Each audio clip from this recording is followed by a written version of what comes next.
ورحمة الله وبركاته.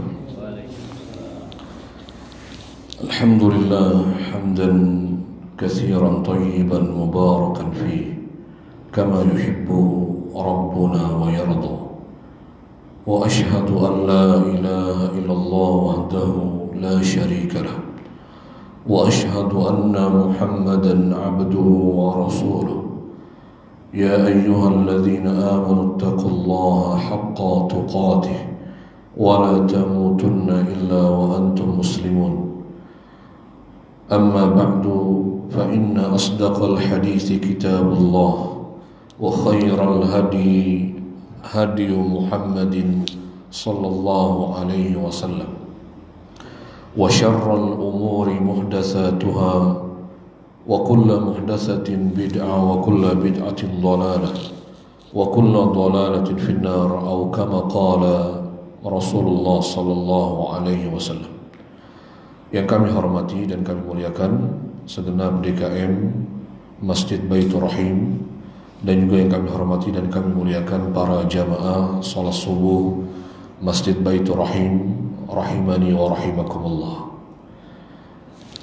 Alhamdulillah, kita dalam kesempatan pagi ini dengan nikmat Allah dan taufiknya kita akan melanjutkan kajian tafsir kita, di mana kita saat ini masih dalam pembahasan tafsir surat Al-Mursalat ayat 32. Di mana dalam ayat-ayat yang sebelumnya, dalam ayat-ayat sebelumnya, di mana Allah Subhanahu wa taala memerintahkan orang-orang kafir untuk berjalan menuju azab jahannam. Di mana Allah Subhanahu wa taala perintahkan pada ayat sebelumnya, intaliqu ila ma kuntum bihi tukadzibun. Allah Subhanahu wa taala perintahkan orang-orang kafir nanti di hari kiamat untuk pergi menuju azab jahannam yang dulu mereka mendustakannya. Yang dulu orang-orang kafir ini ketika di dunia mereka mendustakannya. Mereka tidak beriman, tidak meyakini bahwa ada azab Allah Subhanahu wa taala di hari kiamat kelak. Dengan mereka melakukan perbuatan-perbuatan yang dilarang dan diharamkan oleh Allah Azza wa Jalla. Maka kemudian juga Allah Subhanahu wa taala menyuruh mereka untuk bernaung di sebuah naungan yang disebut oleh para mufassir adalah naungan itu berupa dukhanu jahannam, berupa asapnya neraka jahannam. Yang tentunya ini adalah merupakan bentuk penghinaan Allah Subhanahu wa taala kepada orang-orang kafir. Allah perintahkan mereka untuk berlindung, bernaung, di mana naungan tersebut adalah asapnya neraka jahannam. Yang disebutkan oleh Allah Subhanahu wa taala sifatnya zi salasi syu'ab, yang memiliki tiga cabang. Kemudian juga Allah Subhanahu wa taala menghinakan orang-orang kafir ini dengan memerintahkan mereka selain berlindung kepada naungan yang merupakan asap neraka jahanam ini, yang sejatinya kata Allah Azza wa Jalla dhalil. Allah mengatakan tidak ada naungan, kata Allah Subhanahu wa taala. La dhalil ini maksudnya naungan yang mereka jadikan naungan nanti di hari kiamat, itu adalah naungan yang sama sekali tidak menaungi mereka, tidak melindungi mereka dari panasnya hari kiamat tersebut. Bahkan juga Allah mengatakan wala yughni minal lahab, di mana naungan yang mereka bernaung dengannya itu, yang harusnya naungan itu sifatnya menaungi, melindungi, menjaga mereka dari mara bahaya, maka justru naungan yang dijadikan naungan oleh orang-orang atau penduduk nerakanya Allah Subhanahu wa taala atau orang-orang kafir ini, orang-orang yang mendustakan adanya hari kiamat ini, adanya azab Allah Subhanahu wa taala di hari kiamat, itu naungan yang Allah Subhanahu wa taala mensifati wala yughni minal lahab, sama sekali tidak melindungi mereka, menjaga mereka, menolak mereka dari harrul lahab syai'an, dari panasnya api neraka yang menyala-nyala, yang menyambar-nyambar, yang siap membakar mereka. Ini pada kesempatan yang lalu sampai di ayat ini. Sekarang kita akan lanjutkan. Lalu kemudian Allah Subhanahu wa taala juga menyebutkan sifat neraka jahanam ini. Ya. Bagaimana kemudian neraka jahanam disebutkan oleh Allah Subhanahu wa taala sifatnya, innaha tarmi bisyararin kal qasar. Allah Subhanahu wa taala mengatakan innaha, sesungguhnya dia ini kembali kepada neraka jahanam. Ya, dhamir di sini, kata ganti ha di sini atau dhamir muttasil ini kembali kepada neraka jahanam. Allah Subhanahu wa taala mengatakan innaha, sesungguhnya neraka jahanam itu, kata Allah Azza wa Jalla, tarmi maknanya melemparkan, melontarkan. Ya. Apa yang dilemparkan, yang dilontarkan oleh neraka jahanam ini, Allah Subhanahu wa taala menyebutkan bisyararin kal qasar. Syarar ini adalah bentuk jamak dari kata syarar atau syirar. Maknanya adalah bunga api, percikan-percikan api neraka. Jadi melemparkan, meluapkan bunga-bunga api neraka. Ya. Seperti apa tuh bunga api neraka yang dilemparkan oleh neraka jahanam ini? Allah Subhanahu wa taala kemudian memperumpamakan kal qasar. Al qasar maknanya al qasr pakai shad ini ya. Al qasr ini maknanya adalah seperti istana. Ya, qasar juga maknanya istana, bangunan yang tinggi, yang kokoh, yang besar, yang tinggi. Ya, itulah yang dilemparkan oleh api neraka jahanam. Ya, bunga apinya sebesar apa? Ya. Allah mengatakan sesungguhnya neraka jahanam itu melemparkan bunga api, syarar bentuk jamak. Ya. Yang setiap bunga api itu, kata para ulama, yang setiap bunga api, percikan apinya itu seperti apa? Ya, seperti istana. Maksudnya menunjukkan sifat besar dan tinggi. Ya, jadi kalau kita kan kalau bakar api ada percikannya nggak seberapa Pak ya. Itu percikannya nggak seberapa dengan api, betul kan Pak ya? Kalau kita bakar api, ya, ada kan percikannya. Ya, percikannya kan biasa atau kecil, ya. Itu aja kita sudah takut kebakar. Ya, maka neraka jahanam, kata Allah Azza wa Jalla, percikan yang dilemparkannya, yang dilontarkannya oleh neraka jahanam ini, itu percikan bunga api, percikan api yang setiap percikannya itu besarnya seperti istana. Ya, Allah memperumpamakan qasar ini, kata para ulama, itu untuk menunjukkan ya bahwasanya setiap bunga api itu seperti bangunan yang besar, yang kokoh, yang tinggi. Ya, itu dia. Pertama itu sifatnya. Ya.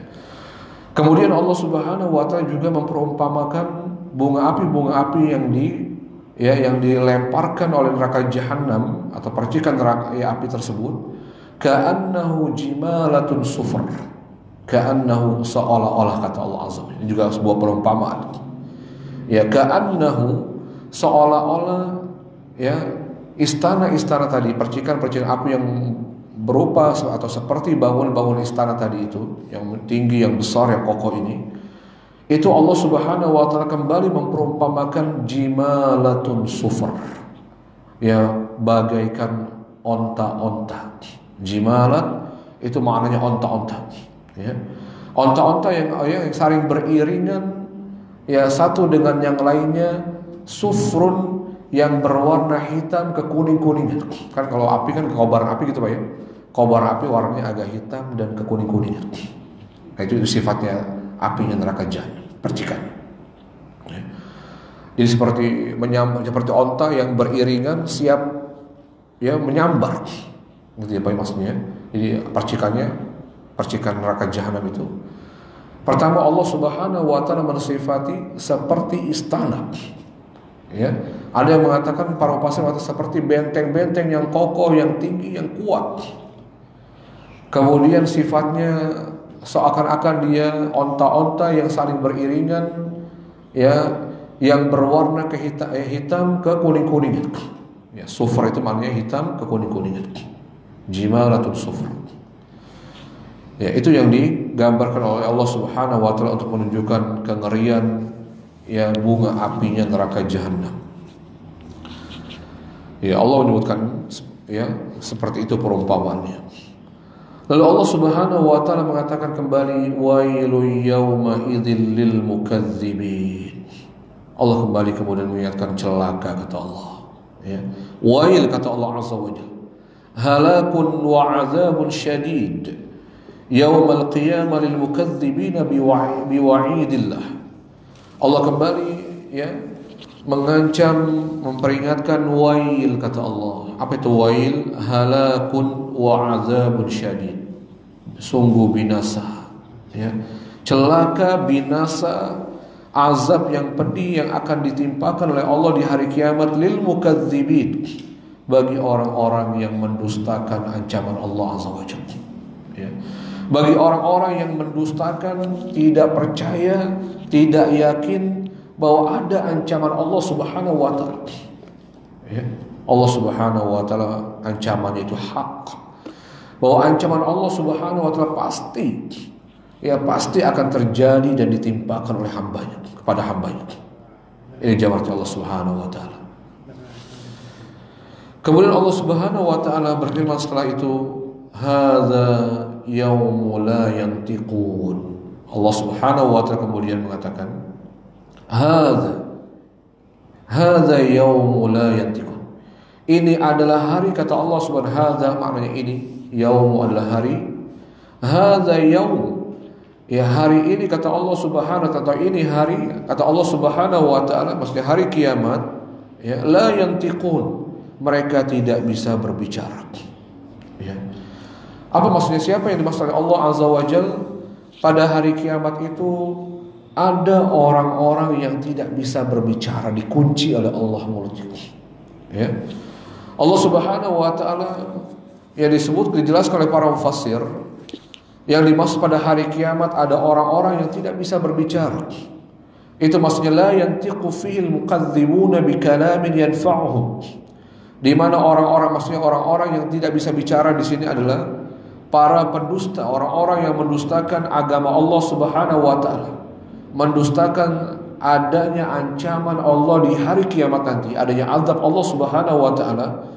Maka para pendusta ini, maka Allah Subhanahu wa taala tidak perkenankan untuk berbicara ya, untuk mengucapkan ucapan yang bisa bermanfaat menyelamatkan mereka dari siksa Allah Azza wa Jalla ya. Mereka tidak dikasih kesempatan berbicara oleh Allah Azza wa Jalla ya. Kemudian wala yu'dzanu lahum faya'tadzirun, wala yu'dzanu, dan mereka tidak diizinkan oleh Allah Subhanahu wa taala ya. Mereka tidak diizinkan untuk apa? Untuk berbicara, faya'tadzirun, lalu kemudian mereka bisa menjelaskan udzur mereka ya.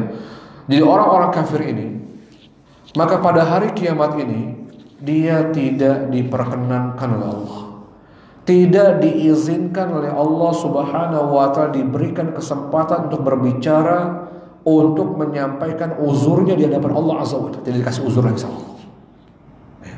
Jadi kalau di persidangan itu Bapak sekalian, biasanya kan terdakwa itu dikasih kesempatan ya untuk membela diri ya. Untuk membela diri ya, barangkali nanti ada argumentasi yang disampaikan itu bisa meringankan siksanya gitu ya, meringankan hukumannya kemudian oleh hakim atau jaksa ya. Ini nanti di pengadilan Allah Azza wa Jalla, orang-orang kafir ini gak dikasih kesempatan sedikit pun berbicara di hadapan Allah. Tidak diizinkan oleh Allah Subhanahu wa taala untuk menyampaikan udzurnya di hadapan Allah Azza wa Jalla. Baik, kesempatan sudah gak perlu lagi kata Allah, gak bermanfaat udah ya. Itu dihinakan oleh Allah Azza wa Jalla ya. Maka itu yang dilakukan oleh Allah Azza wa Jalla, li'annahu la uzra lahum, karena mereka sejatinya tidak punya uzur, sehingga tidak diberikan uzur oleh Allah. Sudahlah ya, langsung disiksa oleh Allah Azza wa Jalla. Enggak perlu mendengarkan alasan mereka. Allah tidak butuh dengan alasan mereka. Allah tidak butuh dengan uzur yang mereka akan sampaikan ya, karena Allah sejati sudah mengetahui mereka ini. Kembali Allah Subhanahu wa taala menyebutkan wailul yauma idzil lil mukadzibin. Allah kembali mengulang-ulangi ayat yang serupa ini agar betul-betul kita mengambil ibrah. Betul-betul orang yang mendustakan adanya hari kiamat, mendustakan azab Allah Subhanahu wa taala, betul-betul orang yang celaka, orang yang akan binasa, orang-orang yang akan ditimpakan oleh azab yang pedih oleh Allah di hari kiamat nanti. Allah mengatakan, ya wailu yauma idzil mukadzibin, celaka, binasa, azab yang pedih yang akan ditimpakan pada hari kiamat lil mukadzibin, bagi orang-orang yang mendustakan hari ini, kata Allah, hari kiamat ini dan semua yang ada di dalamnya. Yang berarti Allah Subhanahu wa taala. Lalu Allah kembali menyebutkan tentang fenomena yang terjadi di hari kiamat, tentang bagaimana hari tersebut, kata Allah Subhanahu wa taala. Allah Subhanahu wa taala kemudian berfirman, hadza yaumul fasl. Allah kembali menjelaskan apa itu hari kiamat. Apa saja yang terjadi pada hari kiamat. Kalau sebelumnya kita mengetahui hari kiamat adalah yaumul ba'tsi, hari di mana manusia itu dibangkitkan oleh Allah dari kuburnya. Diciptakan kembali sebagaimana Allah ciptakan dalam keadaan awalnya, yang kemudian diberdirikan, dikumpulkan, diberdirikan di hadapan Allah Azza wa Jalla. Kemudian juga kita mengetahui bahwasannya hari kiamat itu juga disebut dengan yaumul jaza, hari di mana amal-amal manusia yang dilakukannya di dunia akan dibalas, dipertanggungjawabkan di hadapan Allah dan diberikan balasan oleh Allah Azza wa Jalla. Kemudian juga hari kiamat ini juga dinamakan oleh Allah Subhanahu wa taala yaumul fasl. Ini ada yaumul ba'tsi, yaumul jaza, yaumul fasl ini. Di mana Allah juga menamakan hari kiamat hadza, hari ini, kata Allah Azza wa Jalla. Hari kiamat ini maksudnya, hari ini, kata Allah Azza wa Jalla, yaumun yufassirullahu fi bainal khalaiq, hari di mana yafsirullah, Allah memutuskan, yafsir al-fasl, hari keputusan, hari di mana Allah Subhanahu wa taala memutuskan semua perkara yang ada di antara makhluknya. Semuanya diselesaikan hari itu oleh Allah Azza wa Jalla. Semuanya diselesaikan, semua perkara yang dilakukan oleh para makhluknya, oleh para manusia di dunia, ketika di dunia, semuanya diselesaikan di sidang, diselesaikan oleh Allah Subhanahu wa taala, adil-adilnya oleh Allah Azza wa Jalla, diputuskan kemudian untuk ditetapkan balasannya. Kemudian tentukan orang itu fulan di neraka, fulan di surga, diputuskan Allah. Semuanya diputuskan dengan seadil-adilnya oleh Allah Azza wa Jalla. Kemudian juga Allah Subhanahu wa taala di hari itu juga Allah mengatakan jama'nakum, hari ini hari di mana Allah Subhanahu wa taala memutuskan semua perkara makhluknya, sehingga wa yutamayyazu fil haqqu minal batil, sehingga betul-betul tampak perbedaan mana antara yang hak dan yang batil. Ketika Allah putuskan semua perkara, maka kemudian tampak begitu jelas mana yang hak dan mana yang batil, mana orang yang layak mendapatkan balasan Allah berupa surganya Allah Azza wa Jalla atau berupa nerakanya Allah Subhanahu wa taala, mana orang yang layak diberikan nikmat, mana orang yang layak diberikan azab oleh Allah Azza wa Jalla. Yang hak dan yang batil begitu jelas ketika Allah memutuskannya, tampak jelas perbedaannya. Di mana di hari itu Allah Subhanahu wa taala mengatakan jama'nakum, dan di hari itu kami kumpulkan kalian, kata Allah Azza wa Jalla. Di hari di mana Allah memutuskan segala perkara makhluknya ini, di antara makhluknya ini Allah Subhanahu wa taala mengumpulkan seluruh kalian wahai orang-orang kafir. Jama'nakum fihi ya ma'syara kuffari hadhil ummah. Allah berbicara kepada orang kafir konteksnya di sini. Pada hari ini, hari keputusan ini, Allah mengatakan jama'nakum, kami kumpulkan kalian. Jama'na maknanya mengumpulkan, kami mengumpulkan. Kum kalian. Siapa kalian di sini? ya ma'syara kuffari hadhil ummah, wahai seluruh orang-orang kafir umat ini, kata Allah Azza wa Jalla, ya, kami kumpulkan kalian, ya kami akan putuskan perkara yang ada di antara kalian, wal awwalin, dan juga orang-orang kafir yang terdahulu dari umat-umat terdahulu. Orang-orang kafir bukan hanya ya orang-orang kafir yang konteksnya pada saat itu diturunkan ayat ini, yaitu ya orang-orang kafir pada masa Nabi Muhammad SAW, ya, dan juga sampai hari kiamat. Tapi juga orang-orang kafir sebelumnya, umat-umat terdahulu yang mereka ingkar, yang kufur dengan adanya hari kiamat, yang mereka kemudian ya melakukan perbuatan-perbuatan yang dilarang oleh Allah Azza wa Jalla, karena tidak beriman dengan adanya hari di mana amal itu akan diputuskan, dibalas oleh Allah Subhanahu wa taala. Maka Allah sampaikan, kami akan kumpulkan kalian dan semua orang-orang kafir yang mendahului kalian dari umat-umat terdahulu, kata Allah Azza wa Jalla. Awal awalin maknanya orang-orang yang terdahulu. Orang-orang kafir yang mendahului mereka juga akan dikumpulkan oleh Allah Azza wa Jalla. Lalu kembali Allah Subhanahu wa taala pada ayat berikutnya menyindir mereka. Ya. Allah Subhanahu wa taala mengatakan, fa in kana lakum, kalau kalian memiliki, kata Allah. Fa in kana, maka jika ada yang kalian miliki, kata Allah Azza wa Jalla, lakum, yang kalian miliki. Ya, apa itu yang dimiliki oleh mereka orang-orang kafir ini?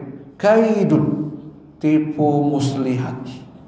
Ya, makar, tipu muslihat, atau sebagai para ulama menafsirkan makna kaidun adalah maknanya adalah hilah, cara yang bisa ngakal-ngakali, ya, yang bisa mengakal-ngakali agar mereka al-khalas minal adabi wa fahtar.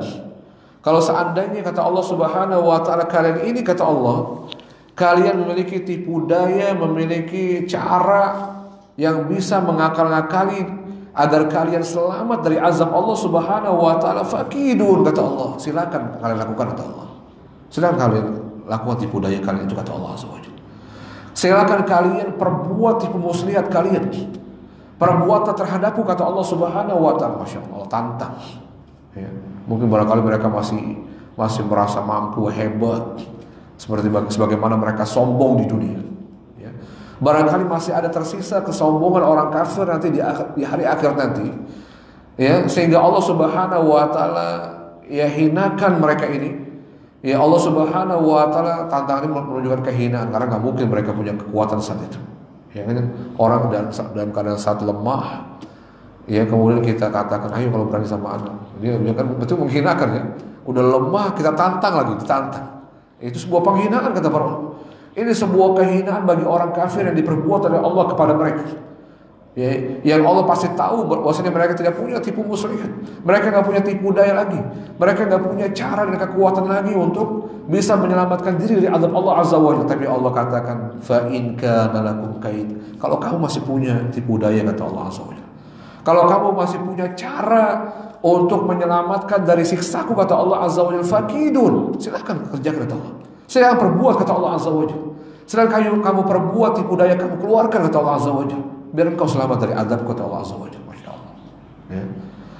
Lalu kembali Allah Subhanahu wa taala mengatakan, wailu yauma idzil lil mukadzibin. Ya, kembali Allah Subhanahu wa taala, celaka, kata Allah Azza wa Jalla. Celaka dan sangat binasa, azab yang pedih. Ya, bagi siapa pada hari itu? Yauma idzin, pada hari kiamat nanti, kata Allah, lil mukadzibin, bagi orang-orang yang mendustakan adanya hari kiamat ini, kata Allah Azza wa Jalla. Ya, celaka, kata Allah. Ya, ini ayat ini berulang-ulang Allah Subhanahu wa taala menyampaikan agar kita takut dengan hari kiamat ini, jamaah. Agar kita betul-betul takut bahwasanya ada hari di mana kemaksiatan, kejahatan, kezaliman, kedustaan yang kita lakukan di dunia nanti itu akan ada pertanggungjawabannya di hadapan Allah SWT.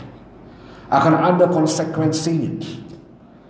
Akan ada konsekuensi yang kita terima, yang kita dapatkan dari apapun yang kita perbuat di dunia. Terlebih lagi ada orang-orang yang kerjaannya mendustakan, ya, agama Allah Subhanahu wa taala. mendustakan syariat Allah Subhanahu wa taala, mendustakan kitab Allah Subhanahu wa taala, mendustakan rasul yang diutus oleh Allah Azza wa Jalla, mendustakan kebenaran yang hak, agama yang dibawa oleh nabi, para nabi yang diutus oleh Allah Azza wa Jalla. Maka Allah kembali mengulang-ulang agar kita merenungi, jangan sampai kita menyesal nanti pas di hari kiamat ternyata kita termasuk golongan orang-orang yang mendustakan agama Allah Azza wa Jalla. Ya, yang diantara mendustakan adanya hari kiamat ini. Lalu kemudian Allah Subhanahu wa taala setelah menjelaskan orang-orang kafir ini, Allah kemudian menjelaskan hamba-hambanya yang bertakwa kepadanya. Allah kemudian menjelaskan hamba-hambanya yang mentaatinya. Allah mengatakan innal muttaqin, kabar gembira. Kabar gembira buat hamba-hamba yang bertakwa kepada Allah. Allah Subhanahu wa taala mengatakan innal muttaqin fi dhilali wa uyun. Sungguhnya orang-orang yang bertakwa, kata Allah. Siapa orang bertakwa ini? Maka para mufassir pada surat ini menjelaskan al-muttaqin innal ladina khafu rabbahum fid dunya, yaitu orang-orang yang takut kepada Tuhan mereka Allah Azza wa Jalla di dunia. Mereka adalah orang yang takut kepada Allah. Ya. Mereka adalah orang-orang yang takut kepada Allah di dunia, wattaqu azabah, dan juga takut terhadap azabnya Allah Subhanahu wa taala. Takut kepada Allah, takut akan siksanya Allah Subhanahu wa taala. Mungkin barangkali ada orang yang merasa gak takut. Ya. Maka orang ya, untuk kita berkaca diri, sebetulnya kita bertakwa apa enggak ini? Ya. Maka di antara sifat bertakwa kepada Allah Subhanahu wa taala itu adalah orang-orang yang sejatinya takut kepada Allah dan takut akan siksa Allah Subhanahu wa taala. Sehingga apa yang dilakukannya? Apa yang dilakukan? Apa bentuk ya? Bentuk yang menunjukkan akan takutnya seorang hamba kepada Allah dan siksa Allah Subhanahu wa taala, bimtisari awamiri, yaitu dia pasti akan mengerjakan perintah-perintah Allah. Ya, orang yang takut kepada Allah, orang yang takut dengan siksa Allah Subhanahu wa taala, maka pastinya dia akan berupaya mengerjakan perintah-perintah Allah. Itu takut namanya. Kalau katanya saya takut sama Allah, saya takut sama neraka, tapi nggak ngerjain perintah Allah, itu namanya nggak takut namanya. Ya Pak ya. Jadi kalau ada orang sebenarnya, ya kalau ditanya kamu antum takut nggak nanti disiksa? Takut lah. Tapi kok nggak sholat? Nah itu aneh itu ya. Takut itu disertai dengan apa? Disertai dengan mengerjakan perintah Allah, itu namanya takut sama Allah. Ya. Takut kepada Allah itu ditunjukkan dengan kita berupaya mengerjakan perintah-perintah Allah. Itu namanya orang yang takut kepada Allah. Ya. Kemudian juga Allah disebutkan oleh para mufassir wajtinabu nawahi. Ya, takut kepada Allah, takut dengan siksa Allah Subhanahu wa taala, yaitu dengan apa? Wajtinabu nawahi, dengan berupaya menjauhkan, meninggalkan larangan-larangan Allah Subhanahu wa taala. Itu dia. Itu namanya takut. Ya. Kalau ada orang merasa takut kepada Allah, ada orang takut dengan siksa Allah Subhanahu wa taala, tapi ya masih suka berbuat maksiat, masih suka mendolimi manusia, mencurangi kalau bermuamalah, ya. Ini namanya tidak takut kepada Allah Azza wa Jalla. Ini sesungguhnya orang ini sesungguhnya tidak takut dengan siksa Allah Subhanahu wa taala. Takut dengan siksa itu membuat manusia, mendorong manusia untuk mengerjakan perintah Allah. Takut yang sebenarnya kepada Allah dan siksa Allah Subhanahu wa taala itu adalah takut yang membuat, mendorong orang itu meninggalkan maksiat. Itu namanya takut. Itu namanya takut. Berarti kita bisa melihat diri kita. Kita orang takut kepada Allah apa? Kita sungguhnya orang yang bertakwa apa tidak? Ya. Maka itulah yang dijelaskan oleh para mufassir, siapa sungguhnya orang yang bertakwa kepada Allah Azza wa Jalla. Ya.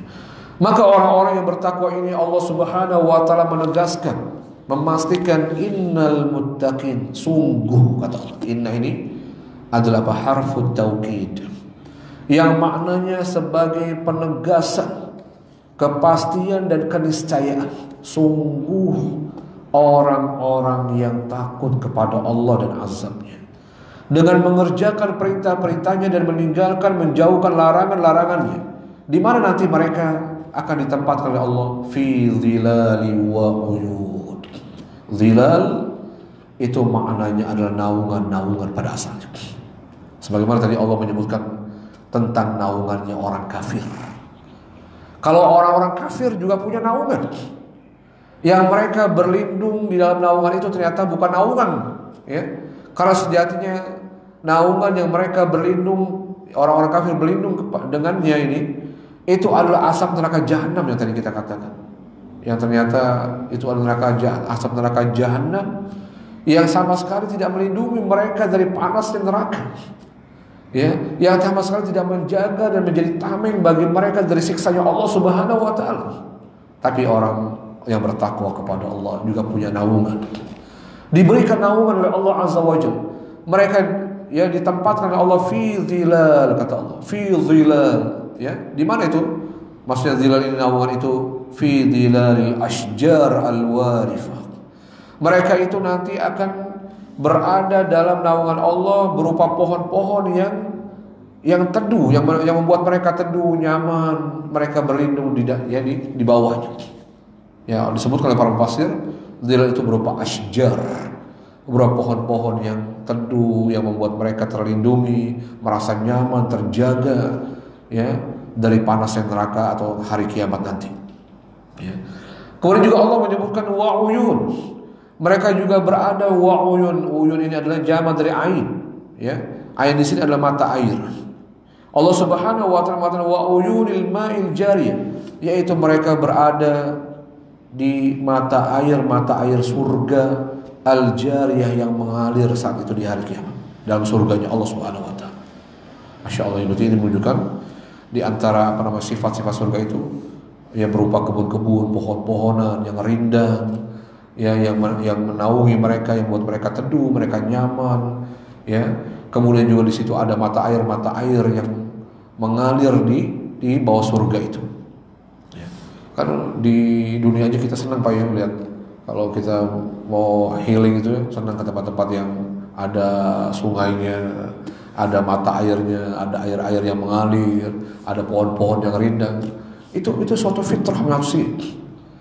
Ya tentunya kalau di dunia saja kita melihat ya pohon-pohon yang rindang, yang asri, yang kita bisa berteduh di bawahnya, kita melihat sungai-sungai yang mengalir, mata air yang mengalir yang begitu jernihnya, ya kita merasa nikmat, ya kita merasa betapa nikmatnya kita hidup di tempat itu. Bagaimana dengan apa yang ada dalam surganya Allah Subhanahu wa taala? Tentunya ini hanya sebagai gambaran saja, bukan sesungguhnya. Kalau di dunia saja kita mendapatkan hal yang diceritakan oleh Allah, yang dijelaskan Allah pada ayat ini, kita merasa nikmat. Bagaimana dengan surganya Allah? Bagaimana dengan kenikmatan surganya Allah Subhanahu wa taala? Bagaimana dengan pohon-pohon yang ada dalam surga Allah Subhanahu wa taala? Bukan seperti pohon-pohon dunia pastinya. Namanya sama, ya tapi itu sesuatu yang berbeda. Kenapa kita katakan sesuatu yang berbeda pastinya? Bukankah Allah Subhanahu wa taala kita pernah sampaikan kenikmatan surga itu kenikmatan yang tidak pernah ada kita temukan di dunia? Ya, mungkin penyebutannya sama, pohon, kebun, ya. Itu bukan berarti kemudian kita bisa bayangkan mungkin kebunnya seperti kebun di mana gitu ya, kebun binatang atau kebun raya Bogor, kebun di mana kita pernah mendapatkan begitu indah dan nikmatnya kita di situ. Tentunya bukan seperti itu. Itu tidak ada seberapanya kenikmatan dunia. Bukankah Allah berfirman, kata Nabi SAW dalam hadis qudsi yang sahih, Allah Subhanahu wa taala mengatakan a'dadtu li ibadiyas salihin ma la 'ain ra'at wa la udhun sami'at wa la khatar 'ala qalbi bashar. Bukankah Allah Subhanahu wa taala berfirman sebagaimana disampaikan Nabi SAW dalam hadis qudsi yang sahih, Allah mengatakan a'dadtu li ibadiyas salihin, aku telah menyiapkan kenikmatan di surga untuk hamba-hambaku yang soleh, kata Allah Azza wa Jalla. Hamba-hambaku yang mentaatiku, kata Allah Subhanahu wa taala. Ya, kenikmatan seperti apa kata Allah? Allah mengatakan mala ainun ra'at, kenikmatan yang satu mata pun tidak pernah melihatnya di dunia. Lihat ya, Allah mengatakan apa? Allah memang menyebutkan tentang surga. Allah memang menjelaskan sifat-sifat surga, ada pohon-pohonnya yang rindang, ada mata air, sungai-sungai yang mengalir di bawahnya, ya. Itu bukan berarti kemudian itu kita samakan yang ada di dunia, yang memang kita juga menikmati ini. Tapi pastinya kata Allah Subhanahu wa taala tidak sama sekali dan sama dengan kenikmatan dunia. Bahkan Allah sampai menggambarkan mala ain ra'at, ya, yang tidak ada satu mata pun. Ainun itu Allah menyebut dengan bentuk nakirah, itu menunjukkan betul-betul dipastikan tidak ada satu mata pun. Tidak ada satu mata pun yang pernah melihat kenikmatan surga di dunia. Tidak pernah akan ditemukan di dunia segala kenikmatan yang Allah berikan di surga kepada para penghuni surga. Wala udhunun sami'at, dan tidak ada satu telinga pun, kata Allah. Ya. Allah mengatakan dalam bentuk nakiro, dalam bentuk umum, bersifat udhunun, tidak al-udhunu, dengan tidak tanpa alif lam. Itu faidahnya, kata para ulama, menunjukkan betul-betul dipastikan tidak ada satu telinga pun, kata Allah Subhanahu wa taala, yang pernah mendengar kenikmatan surga ketika mereka di dunia. Enggak ada. Kalau kita pernah bernikmat-nikmat dengan telinga kita, kita pernah merasa nikmat ketika kita mendengar, enak nih, wah merdu nih, gitu ya Pak ya. Misalnya kita pernah menikmati sesuatu dengan melalui pendengaran, ya, maka sama sekali nikmat surga tidak pernah kita mendengarnya di dunia. Tidak pernah kita mendengar. Karena ada kenikmatan itu dengan pendengaran kita, ya Pak. Maka itu sama sekali nikmat surga itu tidak pernah kita mendengarnya. Ya. Kemudian juga Allah mengatakan wala khatar ala qalbil bashar, dan tidak pernah terbetik, tidak pernah terlintas, terbesit di dalam hati dan benaknya manusia. Kalau bisa mungkin diimajinasikan, ada orang misalnya bisa berkhayal dengan sebuah kenikmatan, dia kayak gini, ya, dia khayalkan kenikmatan, sebuah kenikmatan, sehingga dia merasa nikmat dengan apa yang dia khayalkan. Maka ketahuilah, kata Allah Subhanahu wa taala, nikmat surga nikmat yang tidak pernah bisa diimajinasikan, ya. Nikmat yang tidak pernah terbelintas dalam benak manusia, kata Allah Azza wa Jalla, nggak pernah terlintas. Begini kali ya, nggak bisa. Berarti itu bukan nikmat surga. Kalau sampai kita bisa membayangkannya nikmat surga seperti ini misalnya, maka sejatinya itu bukan nikmat surga. Jangan Allah Subhanahu wa taala. Ya. Maka Allah Subhanahu wa taala selain kemudian menempatkan orang-orang yang bertakwa, ya, di sebuah naungan berupa pohon-pohon Allah Subhanahu wa taala yang begitu rindang, yang orang-orang yang bernaung padanya itu menjadi nyaman, aman, sejuk, ya kan? Dan juga pada mata air yang mengalir di surga. Maka Allah Subhanahu wa taala juga menggambarkan apa yang Allah berikan kepada para penghuni surga itu berupa wa fawakiha mimma yashtahun. Fawakih, apa itu fawakih? Jamak dari fakihah. Jamak dari kata fakihah, maknanya adalah buah-buahan. Ya. Kenapa Allah menyebut dengan bentuk jamak? Ini menunjukkan buah-buahan surga itu bentuk buah-buahan yang beraneka ragam macam dan jenisnya. Ya.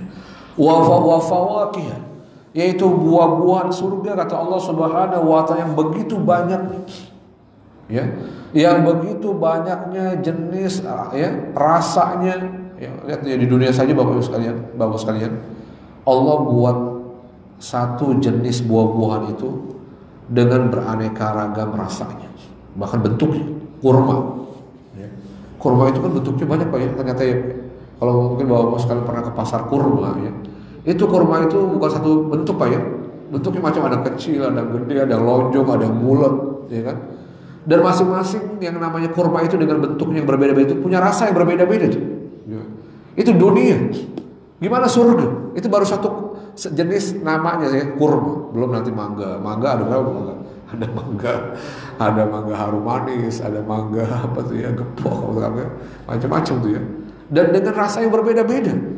Bagaimana dengan buah-buahan surga, masya Allah. Ya. Kalau di dunia aja kita menemukan buah-buahan yang Allah ciptakan, yang Allah sediakan buat para penghuni dunia, itu dengan beraneka ragam jenis, bentuk dan rasanya. Bahkan satu jenis punya berbagai bentuk, ya, satu nama punya berbagai bentuk dan rasa yang berbeda-beda. Ya. Bagaimana dengan buah-buah surga tentunya? Buah surga yang begitu banyaknya yang disediakan oleh Allah Azza wa Jalla, mimma yashtahun. Buah-buah surga yang yashtahun, yang semua para penghuni surga itu menyukainya, menikmatinya. Yashtahun maknanya yang mereka menikmatinya, yang diinginkan, betul-betul yang diinginkan kita. Ya, yashtahun ini juga kata para ulama, ya, buah-buah surga kata Allah Subhanahu wa taala mimma tashtahi anfusuhum yatana'am, yaitu buah-buah surga yang banyak, yang betul-betul diinginkan, yang dinikmati oleh semua para penghuni surga. Nggak ada yang nggak dinikmati. Ada orang di dunia buah-buahan banyak, tapi ada di antara buah-buah itu di antara kita tidak menyukainya, betul nggak? Ada orang mabuk sama durian, ya kan ya, Pak ya? Ada orang buah-buahan banyak di dunia, tapi tidak semua buah-buahan itu Pak kita menyukai. Mungkin ada sebagian buah-buahan kita nggak suka. Ada orang nggak suka sama durian, sementara orang yang lain suka sama durian. Ada orang nggak suka sama apel, ada orang suka apel. Ya, tapi nanti buah-buah surga kata Allah Azza wa Jalla, itu buah-buahan yang Allah sediakan dengan aneka ragamnya, itu semuanya disukai oleh penduduk surga. Nggak ada orang yang mabok kalau makan buah tertentu. Nggak ada orang jijik atau orang kalau lihat udah pusing, ya kan? Ada orang lihat buah ini, wah pusing, enak makan buah ini. Ada nyiumnya udah pusing, kan gitu ya? Nggak ada itu. Ya. Semuanya dipastikan kata Allah, wa fawakiha mimma yashtahun. Dipastikan semua buah-buahan yang Allah sediakan itu disukai, disenangi, dinikmati oleh penghuni surga. Semuanya. Mereka menikmatinya. Masya Allah. Gitu ya. Begitulah ya buah-buahan surga yang disebutkan oleh Allah Azza wa Jalla. Lalu kemudian Allah bahkan mempersilakan, Masya Allah, ini bentuk pemulihan Allah kepada para penghuni surga. Sebagaimana Allah juga tadi mempersilakan, tapi dalam bentuk penghinaan kepada orang kafir. Lihat bagaimana Allah Subhanahu wa taala memuliakan, memberikan penghormatan dan kemuliaan kepada para penghuni surga. Ya, disediakan, tapi kalau kita misalnya datang kepada sebuah tempat, tersedia semuanya. Kita datang bertamu, disediakan. Tapi kan kalau nggak disuruh kan kagak enak Pak ya. Mau ngambil gitu kan nggak enak. Ya, dan bentuk pemuliaan terhadap para tamu itu, tuan rumahnya biasa mempersilakan, Pak dimakan tuh, kan gitu ya. Sebagai bentuk penghormatan, itu penghormatan Pak. Kalau kita datang tapi tersedia segala sesuatu tapi nggak dipersilakan, itu seperti gimana Pak ya? Ini sebetulnya saya dihormati apa enggak nih? Saya betulnya dimuliakan, disediain. Saya ini menyediakan sesuatu ini, itu ingin memuliakan saya, tapi kok nggak pernah diperintahkan, nggak pernah disambut, nggak pernah dipersilakan, gitu kan Pak ya? Bingung kita juga, waduh. Tapi sebetulnya bisa ada tuan rumah ketika tamunya datang, dia sudah menyiapkan segala sesuatunya, ya. Tapi nggak ada perintah, nggak ada mempersilakan. Jadi bingung Pak ya, sebetulnya kita nih disuruh apa di sini kan gitu ya. Tapi penghuni surga ya bukan saja disediakan segala sesuatu kenikmatannya oleh Allah Subhanahu wa taala, tapi juga Allah memuliakannya dan mempersilakan mereka untuk menggunakan kenikmatan surga itu. Allah mengatakan kulu, kata Allah, silakan makan oleh kalian, kata Allah. Kulu washrabu, kata Allah. Allah Subhanahu wa taala merintahkan kulu washrabu, makanlah dan minumlah kalian hanian dengan sesuka hati kalian, dengan seenak kalian, kata Allah. Masya Allah. Ya, silakan dimakan, diminum sepuas kalian, kata hanian bima kuntum ta'lamun, sebagai balasan atas amal kalian di dunia, kata Allah SWT. Allah mengatakan ya, kulu di sini kata para ulama, ya, masih makanlah ini kulu aklan ladzizan, makanlah semua makanan yang dihidangkan yang begitu lezatnya. Ya, ini bukan makanan yang tidak enak, ya. Ini makanan yang diperintahkan oleh Allah untuk para penghuni surga memakannya. Itu maksudnya aklan ladzizan, makanan yang dipastikan begitu lezatnya, begitu nikmatnya, itu pasti itu. Kita kadang-kadang lihat makanan kayaknya nikmat, tapi pas dimakan nggak nikmat pokoknya. Ini dipastikan kata para ulama. Ya, Allah ketika perintahkan para penghuni surga untuk memakan makanan surga itu dipastikan makannya aklan ladzizan. Makan yang nikmat, yang lezat, yang sedap, itu makan. Karena ada ketika di dunia makannya kayak tampaknya enak nih Pak ya. Pas dimakan kok begini sih ya. Gak senikmat fisiknya ya, pemandangannya. Karena itu kalau kita banyak tertipu ya Pak ya. Kita di dunia itu banyak tertipu. Kita lihat kalau kita mau bisa GoFood gitu ya. Kayaknya enak nih makan ini. Pas datang kok gak senikmat gambarnya gitu ya. Ya, ini kalau di surga tidak begitu, tidak ada bentuk penipuan itu, tidak ada kamuflase, tidak ada penipuan di surga ya. Tapi betul-betul ketika Allah suruh makan, itu makannya betul nikmat. Ya, kalau juga Allah menyuruh washrabu, ya minumlah. Ya, maka Allah mengatakan washrabu syurban hani'an, dan minumlah minuman yang nikmat kata Allah Subhanahu.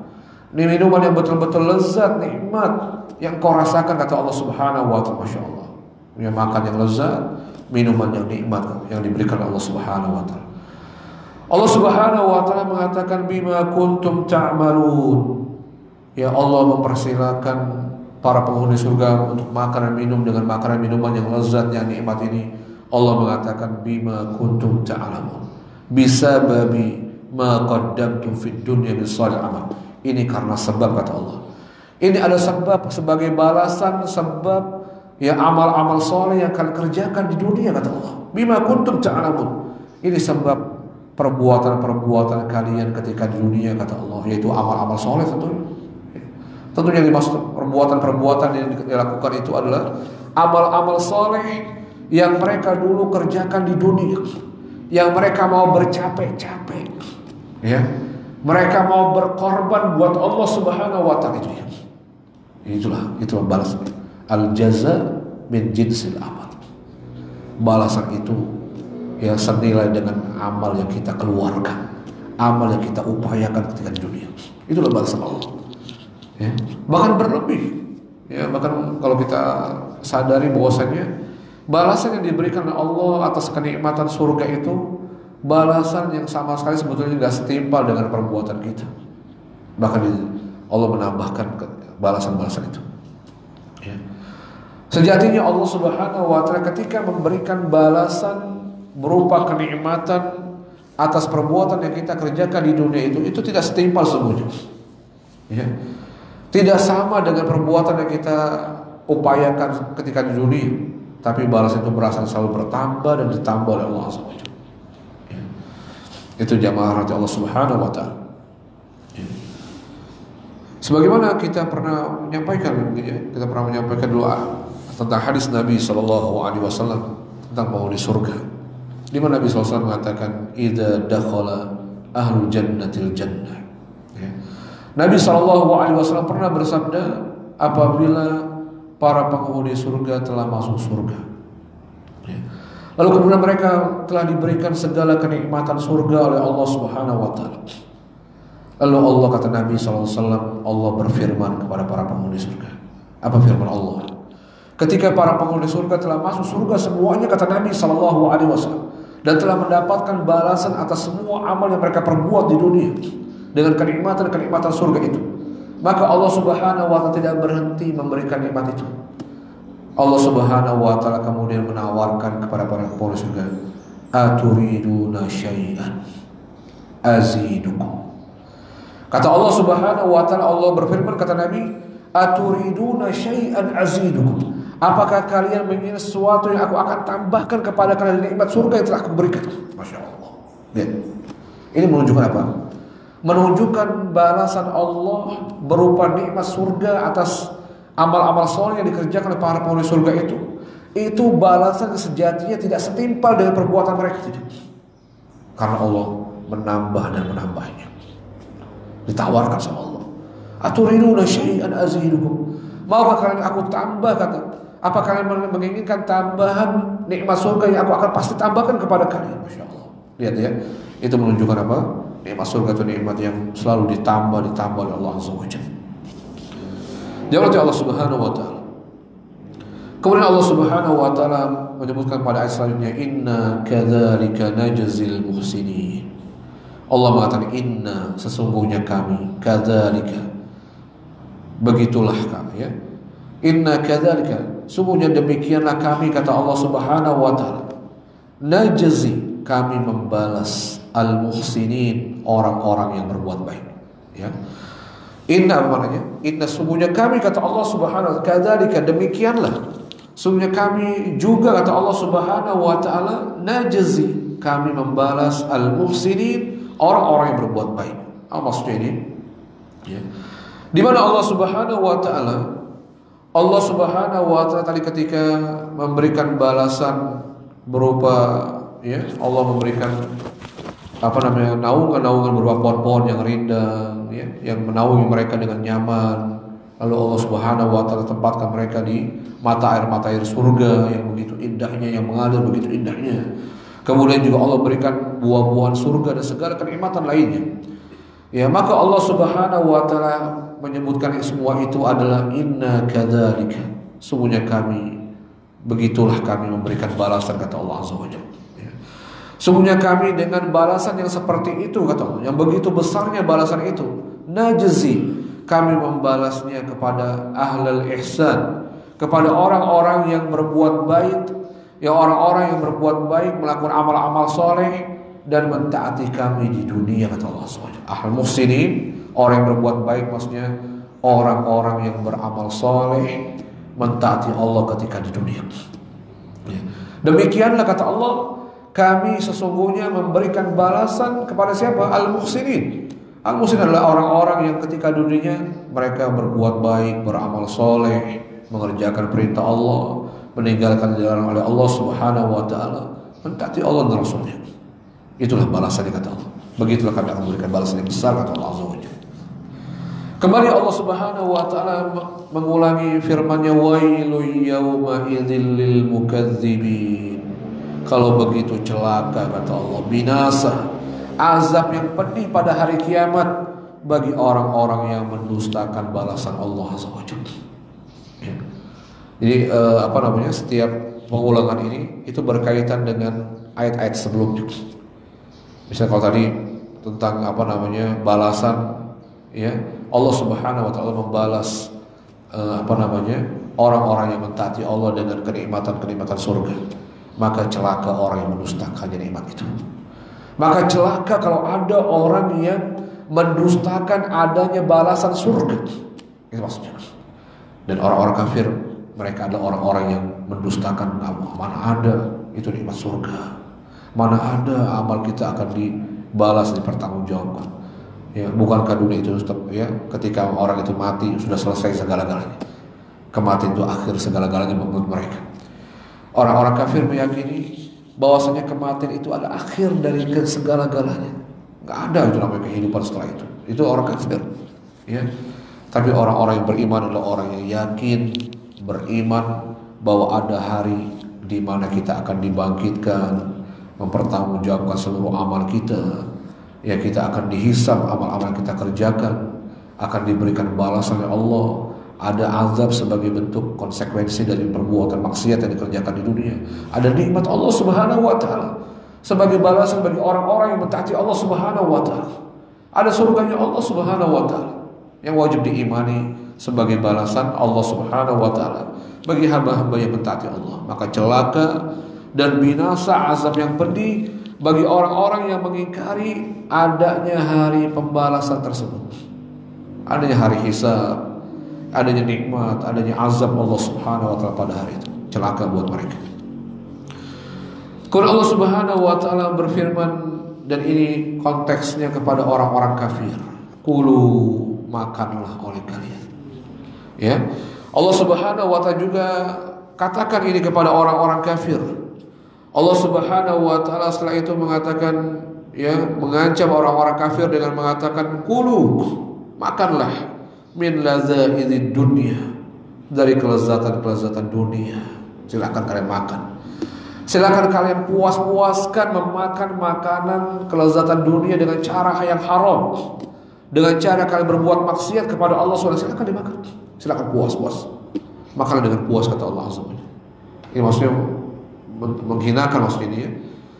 Kemudian watamatta'u, dan bernikmat-nikmatlah dengan syahwat-syahwat dunia, dengan kenikmatan-kenikmatan dunia al-faniyah yang akan musnah, yang akan hancur, yang akan ditinggalkan, kata Allah Subhanahu wa taala, qalilan, dan itu pun dalam waktu yang sesaat, kata Allah Azza wa Jalla. Qalil. Bukankah kenikmatan dunia itu sebentar, Bapak saya? Ya. Kenikmatan dunia itu kan cuma sebentar, ya Pak, ya. Baru kita nikmat semenit, makan, nikmat terasa di perlahan, habis itu selesai. Habis itu dibuang lagi, Pak. Kan begitu sebentar, Pak, ya. Ya, paling kita merasa nikmat itu di awal saja. Misalnya kita punya sesuatu yang baru, kalau lagi mendapatkan sesuatu baru, kita merasa nikmat. Tapi selesai, udah berapa hari udah gak baru lagi, udah kita udah mulai berkurang itu kenikmatan. Kan kita juga merasa nikmat dengan sesuatu yang kita dapatkan sebelumnya, kita merasa nikmat. Sebentar dunia itu, ya, akan berakhir, ya, akan kita tinggalkan bahkan nikmat-nikmat dunia itu, ya. Maka Allah Subhanahu wa taala menyindir orang kafir, silakan kalian makan. Silakan kalian makan kenikmatan-kenikmatan dunia itu, kata Allah Azza wa Jalla. Ya, wa tamatu, dan bernikmat-nikmat dengan kenikmatan dunia yang hancur, yang akan ditinggalkan, yang akan rusak, yang akan sirna qalilan, dalam waktu yang sesaat, yang sedikit. Kata Allah, qalil maknanya sedikit. Maksudnya yang itu akan berakhir dalam waktu yang singkat, kata Allah Azza wa Jalla. Singkat dunia itu. Tapi orang tertipu dengan kenikmatan dunia, ya, padahal dia akan tinggalkan, ya, sebentar lagi juga akan diambil oleh Allah, ya, sebentar lagi akan dihancurkan oleh Allah Azza wa Jalla, ya. Maka Allah Subhanahu wa taala kemudian mengatakan, innakum mujrimun, sungguh kalian ini betul-betul orang-orang yang bermaksiat, kata Allah Subhanahu. Sungguh kalian adalah orang-orang yang melakukan kemaksiatan, yang melakukan kedurhakaan, kata Allah Subhanahu wa taala, bi isyrakikum billah. Maksudnya apa itu mujrimun di sini? Ya, Allah Subhanahu wa taala kemudian memastikan orang-orang kafir ini, innakum mujrimun, sesungguhnya kalian ini adalah mujrimun. Apa mujrimun itu? Orang-orang yang betul-betul jahat dengan berbuat syirik kepada Allah Subhanahu. Mujrim, penjahat. Mujrimun maknanya penjahat. Artinya orang-orang yang berbuat jahat dengan kejahatan yang begitu besarnya. Apa itu maksudnya? Berbuat syirik kepada Allah Subhanahu wa taala. Itu orang yang paling jahat. Ya. Mujrimun di sini adalah orang-orang yang berbuat syirik kepada Allah Azza wa Jalla. Karena bukankah syirik ini adalah kejahatan yang paling besar di antara sekian kejahatan yang Allah larang dan haramkan. Ya. Maka kejahatan, tidak ada kejahatan dan kezaliman yang paling besar yang dilakukan seorang hamba terhadap Allah Subhanahu wa taala daripada kesyirikan. Ya, daripada orang yang menyekutukan Allah dalam beribadah kepada Allah. Orang-orang yang tidak mau beribadah kepada Allah, itulah orang yang paling jahat. Allah menyebutkan dalam surat Luqman, inna syirka la zulmun azim. Sungguhnya kesyirikan itu, kata Allah Azza wa Jalla, orang-orang yang menyekutukan Allah di dunia, itu sungguhnya perbuatan kesyirikan itu, kata Allah, la zulmun azim, betul-betul kezaliman, kejahatan yang paling besar, kata Allah Azza wa Jalla. Ya, itu yang disebutkan Allah. Maka Allah mengatakan, wailu yawma idzil lil mukadzibin, kata Allah. Celakalah, kata Allah Azza wa Jalla, ya, celaka dan binasa azab yang pedih pada hari kiamat yang akan ditimpakan kepada orang-orang yang mendustakan ini. Mendustakan adanya hari pembalasan, ya, hari di mana amal itu akan dihisab oleh Allah Azza wa Jalla. Kemudian Allah Subhanahu wa taala pada ayat berikutnya, wa idza qila lahum murka'u, dan apabila apabila qila, disampaikan, dikatakan, lahum, kepada mereka. Ya, hum ini dhamir yang kembali, kata ganti itu kembali kepada orang-orang kafir, orang-orang yang berbuat syirik kepada Allah, orang-orang yang dulu di dunianya tidak mentaati Allah Subhanahu wa taala, tidak mau beribadah kepada Allah, mengingkari adanya hari kiamat. Maka dikatakan, diperintahkan kepada mereka. Mereka telah diperintahkan oleh Allah apa? Irka'u, kata Allah. Apa itu irka'u? Ruku'lah. Ya, ruku' di sini maksudnya apa? Perintah ruku' di sini maksudnya shollu lillah, salatlah kalian, ya, tunduklah kalian kepada Allah. Ya. Orang-orang ini dulunya sudah mendapatkan peringatan dari Allah. Ya, tidak ada orang yang diazab oleh Allah di hari kiamat, ya, yang mereka berbuat maksiat, kecuali mereka telah datangkan oleh peringatan. Telah Allah perintahkan, telah Allah berikan nasihat-nasihat. Ya, jadi bahwa sekalian, jamaah sekalian, Allah tidak mendatangkan azabnya kepada seorang hamba kecuali Allah telah berikan peringatan sebelumnya. Allah telah perintahkan mereka untuk berbuat yang bisa menyelamatkan mereka dari siksa Allah Azza wa Jalla. Ya, tapi mereka nggak mau juga. Allah mengatakan irka'u, ya, telah dikatakan kepada mereka, telah disampaikan kepada mereka, telah diperintahkan kepada orang-orang kafir ini, kata Allah Azza wa Jalla, ya, irka'u, ya, salatlah kalian. Kenapa ruku? Ya, karena ya Allah mengatakan ruku itu karena ruku itu bagian dari salat, bagian dari ibadah, bagian dari salat. Ya, jadi kok kenapa nggak langsung salat aja? Kenapa Allah nggak mengatakan solu gitu kan? Tapi Allah mengatakan irka'u. Ya. Ini untuk mewakilkan. Karena perintah ruku, pertama ruku itu adalah dia termasuk bagian dari rukun sholat. Berarti maksudnya ruku lah berarti sholat lah maksudnya. Karena ruku itu juga merupakan bagian bentuk ibadah, ketundukan dan penghinaan seorang hamba terhadap Allah. Maka nggak boleh kita ruku kepada manusia. Nggak boleh kita dulu. Sebenarnya nggak boleh bahasanya. Sebetulnya kan ya ada budaya-budaya orang-orang kafir tentunya ini. Mereka kalau bertemu oleh orang yang terhormat atau ya, mereka biasa menundukkan kepala. Ya, menundukkan, meruku. Itu nggak boleh sebenarnya. Ya. Karena gitu Pak ya, ada sebagai orang-orang Jepang Pak ya. Orang Jepang kalau ketemu atau hai, boleh hampir ruku gitu ya. Itu nggak boleh sebenarnya ruku. Ya. Kalau ruku saja nggak boleh, berarti nggak boleh lebih rendah dari itu sujud. Ya, berarti nggak boleh, ini ibadah. Ya, sehingga Allah Subhanahu Wa Taala terhadap orang-orang kafir menyuruh mereka untuk ruku, itu ibadah maksudnya, menyuruh mereka beribadah kepada Allah. Dan ruku adalah simbol ketundukan penghinaan seorang hamba kepada Allah. Karena orang yang ruku itu sejati merendahkan dirinya di hadapan orang. Yang itu tidak boleh diberikan kecuali untuk Allah Subhanahu Wa Taala. Ya, makanya kalau ada sebagian para ulama sampai nggak boleh bersalaman, itu bukan bersalaman sebenarnya. Karena ketika bersalaman itu orang itu mencium tangan ya. Kenapa ada sebagian para ulama nggak boleh mengatakan makruh bahkan ya, atau bahkan melarang orang itu mencium tangan, karena mencium tangan itu akan menundukkan. Walaupun sebagian orang mengatakan boleh karena di situ bukan ada unsur untuk menyembah, untuk mengkultuskan, tapi sebatas ya penghormatan kepada orang tua, kepada orang yang lebih dia hormati. Sebenarnya mengatakan boleh. Tapi tidak boleh mereka itu karena ada unsur ruku di situ. Ada unsur menundukkan. Ya. Itu. Jangan Allah Subhanahu Wa Taala. Maka orang-orang kafir ini telah dikatakan, apabila dikatakan kepada mereka sebagai peringatan kepada mereka untuk ruku kepada Allah, untuk mereka salat, irka'u, maksudnya sallu lillah, salatlah kalian kepada Allah, wakhsha'u lahu, dan tunduklah, hinakanlah kalian kepada hadapan Allah Subhanahu Wa Taala. Tunduklah kalian kepada Allah Subhanahu Wa Taala. Apa yang mereka kemudian lakukan? La yarka'un. Mereka tidak mau salat. Mereka tidak mau tunduk kepada Allah Azza wa Jalla. Ini orang kafir. Berarti orang kafir itu dulunya sudah dikasih peringatan oleh Allah. Sudah diingatkan, sudah dinasihati, sudah diperintahkan oleh Allah. Ayo ruku, ayo sholat, ayo kerjakan perintah Allah, ayo tinggalkan negara Allah. Mereka tidak mau juga. Itulah orang kafir. Ya, berarti ya sifat-sifat ini memungkinkan ada pada kaum muslimin. Ya Allah menyebutkan ini dalam rangka juga memperingati kita. Ya, ini sebenarnya kita orang yang taat, ya, orang yang tunduk kepada Allah. Ya, apa tidak? Maka orang-orang kafir adalah orang-orang yang tidak mau tunduk kepada Allah, tidak mau sholat, mereka tidak mau beribadah kepada Allah Azza wa Jalla. Maka Allah kembali, wailu yauma idzil lil mukadzibin, kata Allah. Celaka, binasa, azab yang pedih pada hari kiamat buat orang-orang yang mendustakan ayat-ayat Allah Subhanahu wa Ta'ala. Kemudian terakhir Allah mengatakan, fabi ayyi haditsin ba'dahu yu'minun.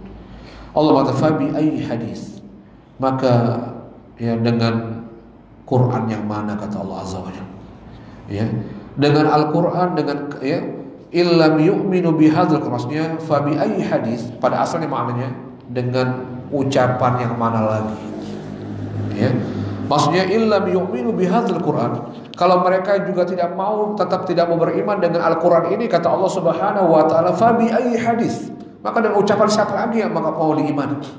Kalau dengan Al-Quran, maksudnya kalau dengan firman Allah yang pasti hak, yang benar, yang menciptakan mereka tidak mau mengimaninya, tidak mau mengikutinya, kata Allah, maka mau ucapan siapa lagi maksud itu? Ya, mau ucapan siapa lagi setelah Al-Quran yang mau mereka imani, yang mereka mau dengar, mau taati, kata Allah. Kalau orang dengan Quran aja udah gak mau beriman, Bapak sekalian. Kalau dengan Allah, dengan Al-Quran mereka tidak mau beriman, tidak mau mentaati, mau taat sama siapa lagi maksudnya? Antum ini mau dengerin kata siapa maksudnya gitu, kalau bahasa kita ya. Kalau kata Quran aja nggak mau didengerin, kalau Quran aja kamu nggak mau dengerin, ya, padahal di firman Allah Subhanahu wa Ta'ala pasti benar, yang pasti akan mendatangkan kebahagiaan, yang meninggalkannya akan mendatangkan kesesaran, itu saja nggak mau didengerin, nggak mau diimani, ucapan siapa lagi setelah itu, kata Allah. Itu maksudnya. Kamu mendengar kata siapa lagi, kata Allah Azza wa Jalla. Itu maksudnya Allah mengatakan ya fa bi ayyi hadis, ya dengan kalam, dengan ucapan, dengan firman siapa setelahnya kalian akan beriman.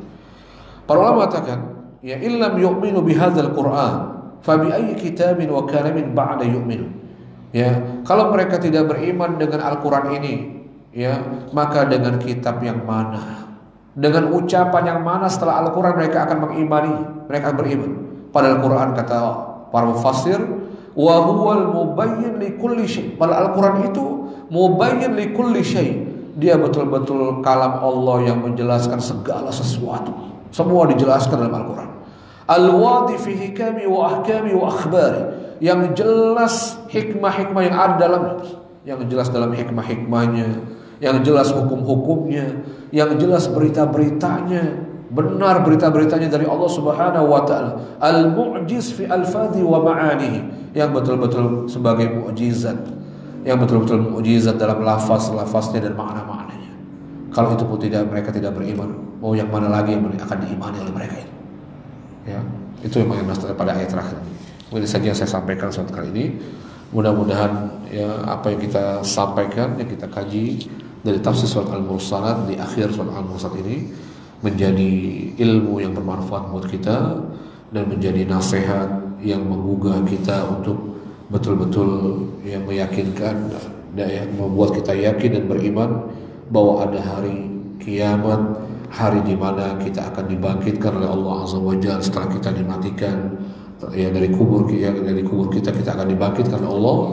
Kita kemudian akan juga dikumpulkan, diberdirikan di hadapan Allah untuk mempertanggungjawabkan amal kita, ya sehingga kiamat juga disebut yaumul hisab, hari di mana amal-amal kita akan dipertanggungjawabkan, dihisab oleh Allah Subhanahu wa taala, kemudian juga dibalas sehingga kiamat dikatakan al-jaza, yaumul jaza, akan dibalas oleh Allah Subhanahu wa taala. Lalu kemudian akan diputuskan perkara-perkara kita disebut dengan yaumul fasl, ya, maka kemudian ya semua masing-masing kita akan menerima balasan Allah Subhanahu wa taala. Kita saja ya wallahu a'lam bissawab.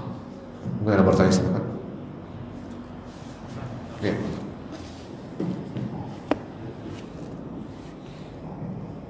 Assalamualaikum warahmatullahi wabarakatuh. Waalaikumsalam warahmatullahi wabarakatuh. Di surah ini berarti orang kafir tidak ada proses hisab, apa? Tidak betul. Tidak ada proses hisab.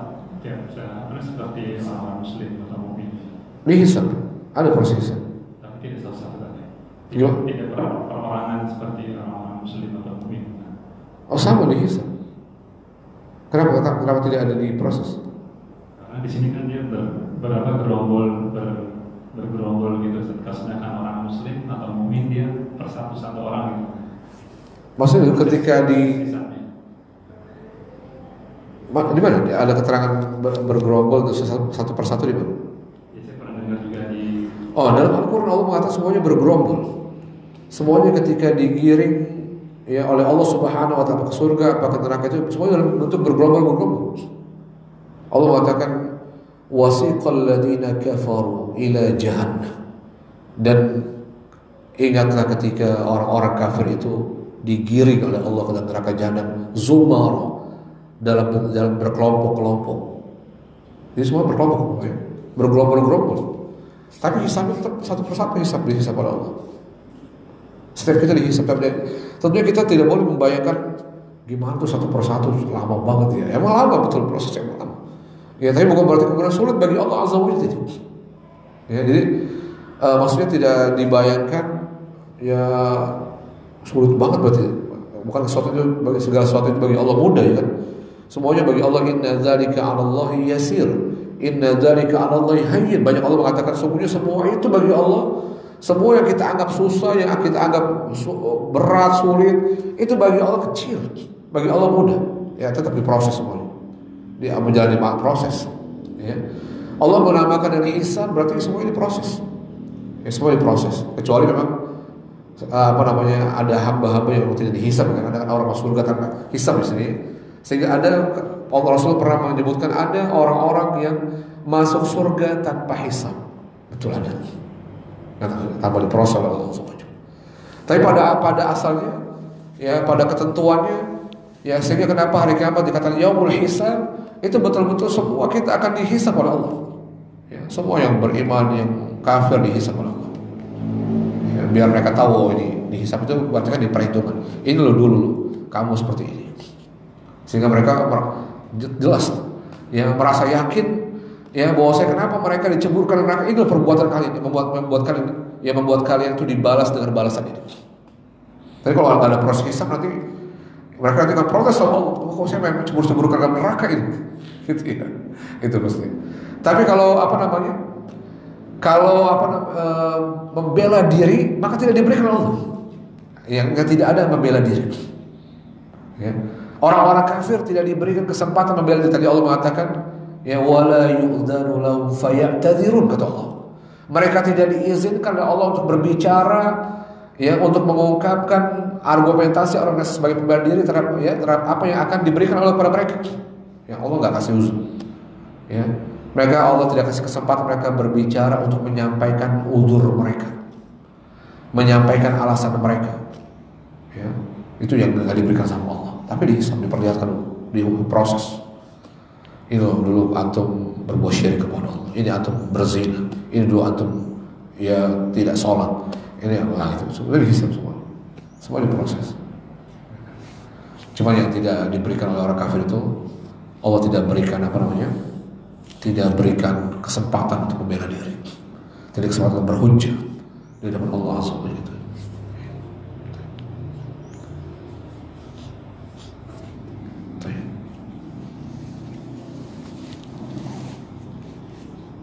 Ada lagi Pak?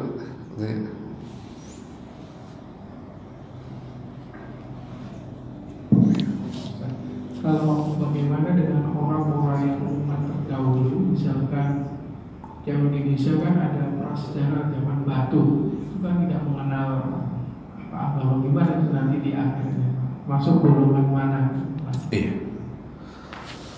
Iya.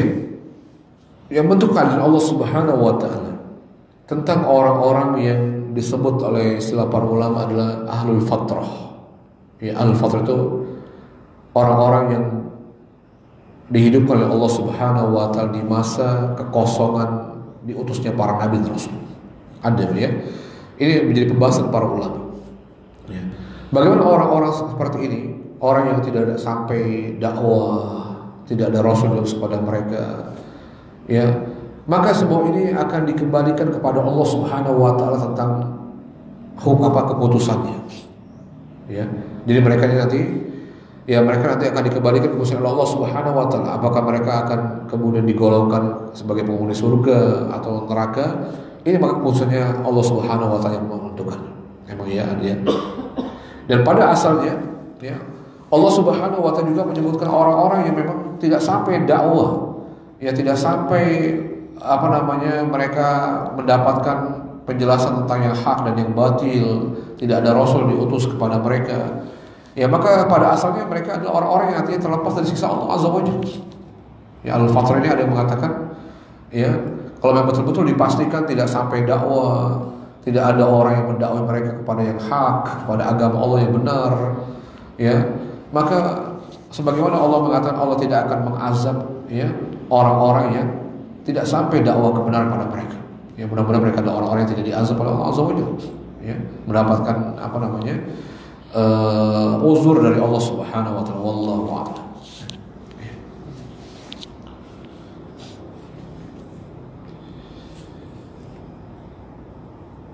Baik, kalau tidak ada kita cukupkan.